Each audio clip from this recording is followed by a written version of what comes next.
Eleanor sat on the park bench. It was her favorite spot. She loved to watch the children play. Their laughter filled the air, reminding her of happier times. A group of teenagers were tossing a frisbee back and forth. They were so carefree and full of life. Eleanor smiled. She closed her eyes, remembering.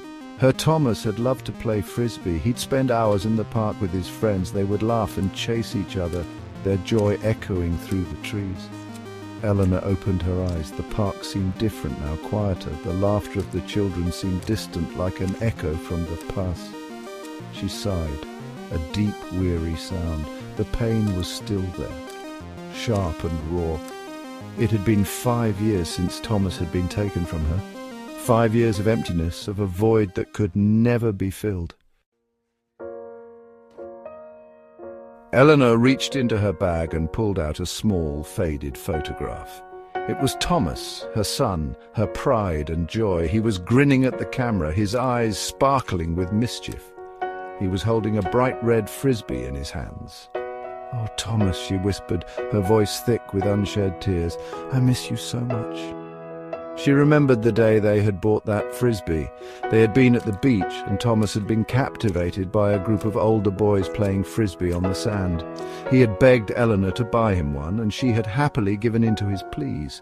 That frisbee had become Thomas's most prized possession. He took it everywhere with him, to the park, to the beach, even to bed with him at night. It was a symbol of his carefree spirit, his love of life. Eleanor traced the outline of Thomas's face with her finger. He'd been such a happy child, always full of energy and laughter. He had a smile that could light up a room and a heart that was full of love. The memory of that day slammed into Eleanor, sharp and brutal. It was a beautiful summer's day, just like today. Thomas had gone out with his friends. They were going to play frisbee in the park, just like they always did. Eleanor had waved goodbye to him from the window. He had turned and grinned at her, his smile as bright as the sun. She had watched him go, her heart filled with love and pride. That was the last time she had seen him alive. The phone call had come later that afternoon. It was the police. There had been an accident, a car. Thomas had been crossing the road. He hadn't seen the car coming.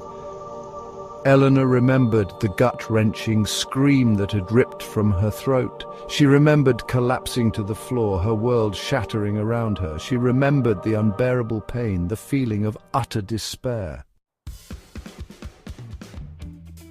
Eleanor closed her eyes, trying to shut out